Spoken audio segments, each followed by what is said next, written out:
Hi guys, welcome back. We're actually doing an in-person podcast together. We're here to celebrate 1 year of doing our podcast. We're going to talk about the journey we've been on, what we've been up to. We're going to talk about all the amazing guests that have been on the show. Can's going to discuss why we started the podcast and what the original plan was. Yeah, so we just come back to Rathline where we started the podcast. Back in Portsmouth. Yeah, that time we finished our master. We haven't seen each other for a year or two. And then we came back here. We have this idea to start a podcast together.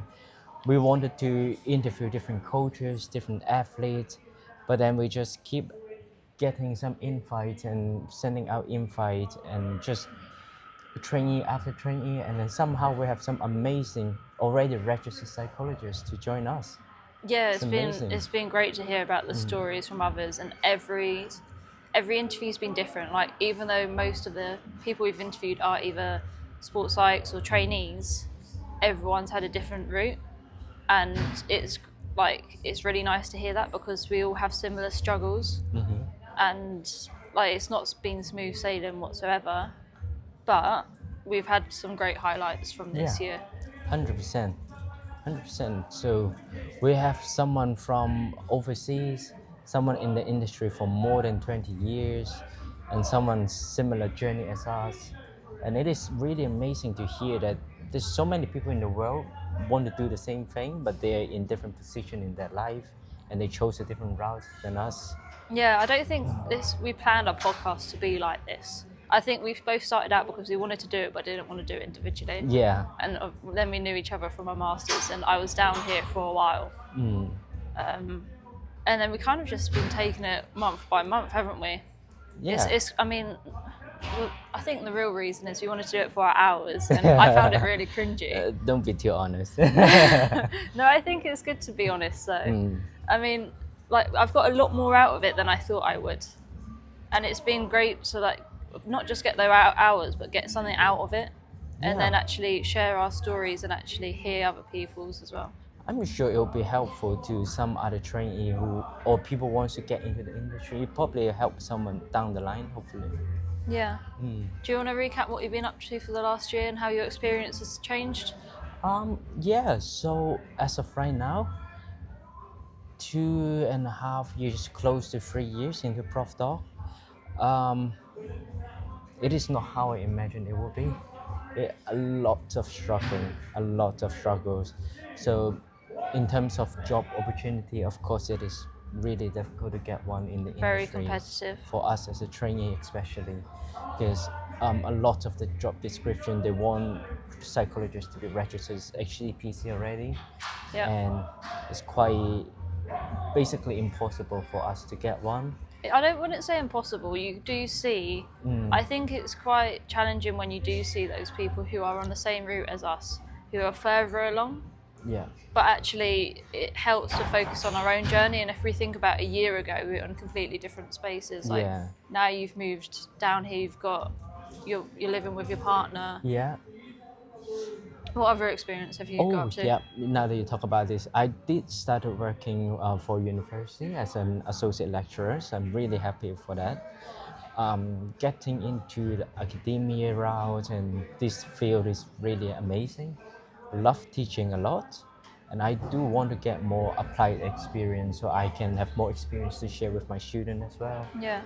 How's it? I mean, so you do the basketball team here at Portsmouth Uni. I work with the netball team. How's that been going? Basketball team is great. It's really great. So the athletes, the boys here, they're really supportive. So tomorrow I'm about to deliver a workshop. All of them sign up. If they cannot come in, they will just come and tell me they just cannot make it. But other than that, they're really supportive. What type of work do you do with them? What's your workshop going to be on? So the way I deliver workshop, I don't like it to be like a lecture because all of them are university students. I don't want it to be another lecture for them. Yeah, that makes sense. It's really boring.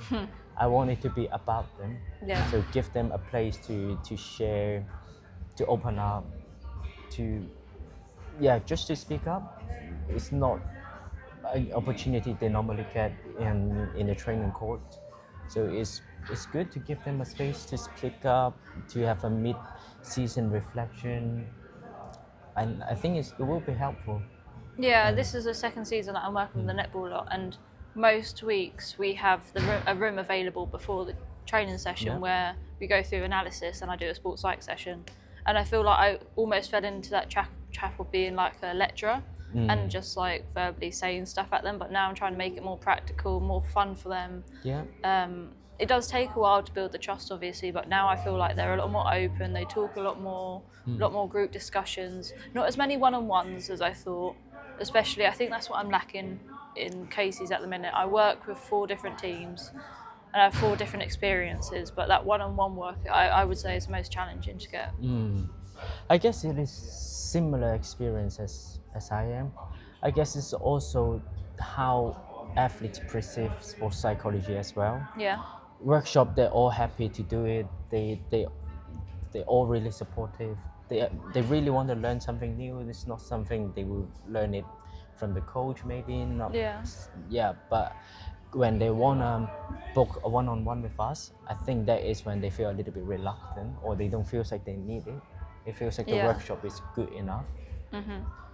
I think it's different with the university. Like, all my teams are different. I'm still working with the academy boys, and I feel like they're at a point where, I don't know if you know, like, I know in research there's, and I've seen it firsthand, when academy boys, they know that they're not going to make it, sometimes they're less committed.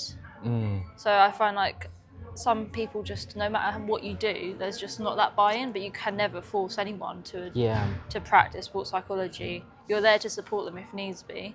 I guess it's also true. Is sports psychology is definitely a very niche field in sports, but we definitely have the value in it. But somehow, I would say sometimes it does depends on how strong the motivation the athletes have. Yeah. If they really love the sport, they want to be a better athlete, they will try out every support or services they can have.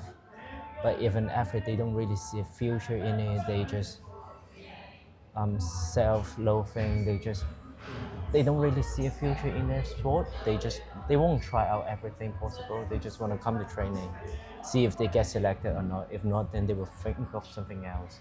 Yeah, and I think it's also worth mentioning that our opportunities here at the uni, I know we're paid like a very small amount, but all my other opportunities, they're voluntary still. So in the last year, I picked up under 12s girls football team, and I got that through an old coach that I knew who had a team. And even I work with Paddle UK now, but I mean, Amazing. it's quite interesting because I went for the job that was of a different age group, and it was voluntary basis. But I was like, actually, it's a step up. And then I didn't get that role, and they offered me a different age group. So that was unexpected, but obviously that's only once a month. But I'm still going to places like Lee Valley and the other canoe slalom places with like great. It's just a completely different sport, and it's opened my eyes. And actually, like every month I'm doing a session. Like you say, you do a session on resilience or coping with setbacks. You have to adapt that session depending on the group. So it's not like, I don't think I've had one session that's always been the same. So it's not like you can plan out the workshop and then you just deliver it throughout the whole year. No. Every single group you will have to change some here, there. Yeah. And I have noticed that other people, even though we're not HCPC registered yet, I think it's still worth going for those job opportunities that you're seeing that do require it, because I've heard people that have got the sports psych job even though they're not quite qualified yet. Definitely. So it's still worth doing it. I mean, it's been a big struggle. I mean, back last year in March, I obviously my ACL surgery again, so I was out for a few months, and I thought that was a massive setback, and I felt like I didn't really have much purpose. So there have been times where I've contemplated, like, is this training route worth it? But speaking to our guest speakers like this, I've actually thought, no, well, I've come this far, and if you reflect back on it, and I've picked up a lot of experience, not necessarily paid, but I am getting there. Yeah. Would you say the same? I would say, yeah. I would say maybe 5 years and we look back, we feel like that is the way to do it. It's the only way out. If we want to do it, obviously, then this is the only way. And I think it's okay that we can admit that there have been times where we've struggled or not quite seen the light at the end of the tunnel. Yeah. Because we're still in the thick of it. I don't want to make this episode really depressive, No, definitely not. But I think it's good to highlight. but that is the reality. It's a reality, yeah. It's the reality. There's pros and cons, isn't there? This is a niche industry for sure. It's not compared to other industry like being a nurse. Maybe they already have placement waiting for them to do it. Yeah. For us, there's so many training you need to do, so many studies, so many things you have to finish, but the opportunity are not necessarily guaranteed for you. Yeah, and I think a lot of trainees fall in the trap of comparisons. I know I've done it before. You look at other people, who are like, how did they get there? But actually, you know you'll get there yourself, just a different route. Yeah. But I guess it's also pros and cons. For those industries that are more saturated, more standardized, they have to follow the same route. Yeah. There's no way out. But for us, sports psychology is still relatively new in sports, even though it's been quite a few decades already. But it's still not really well recognized, I would say. I think it is in certain places. Like, I think if you look now at the WSL, they have a sports psych in pretty much every team. Maybe it's not a full-time position, I don't know, I haven't looked recently. But there's a lot more jobs that are getting advertised. And I've seen a lot more abroad positions. Obviously, the ones in America, they have a different qualification, don't Yeah, they? CMPC. I would say in America, that sounds a little bit more like practical experience. Here, UK is more theoretical plus applied experience. Yeah.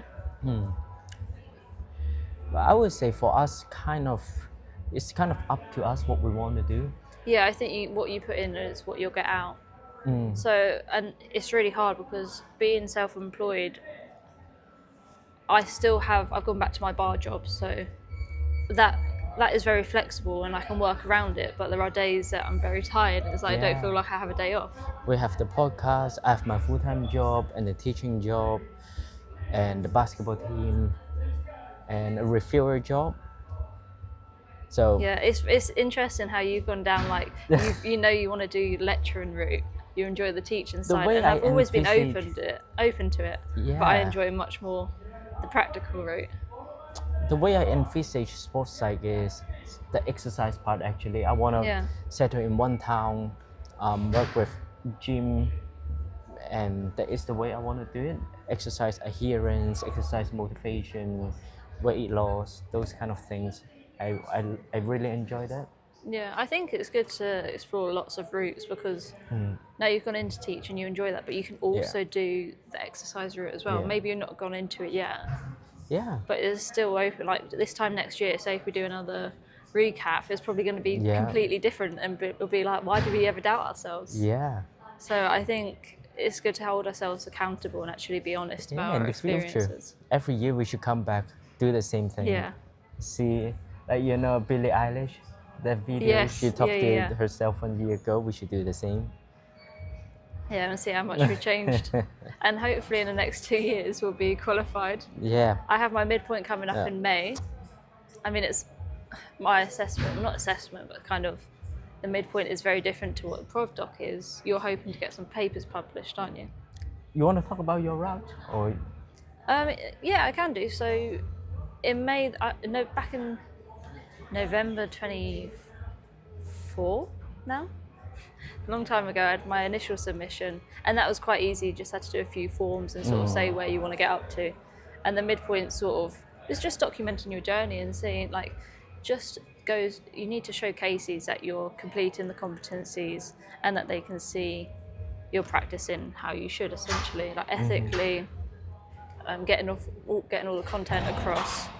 So I've heard, like, and there's great support, like the supervisors are there and they do help you, guide you through that process. But it's still quite daunting because of the amount of paperwork. I'm already thinking I have to pick a case study and it's like I don't know what team to pick yet. How many case studies do you need to do? For midpoint, I think it's only one. Okay. And then for final submission, you do 2. Oh, okay. So in total it's 4? So you did your first one? The first one I didn't have a case study because I didn't actually pick up any experience. Okay. So it's 3 in total? Yeah. Okay.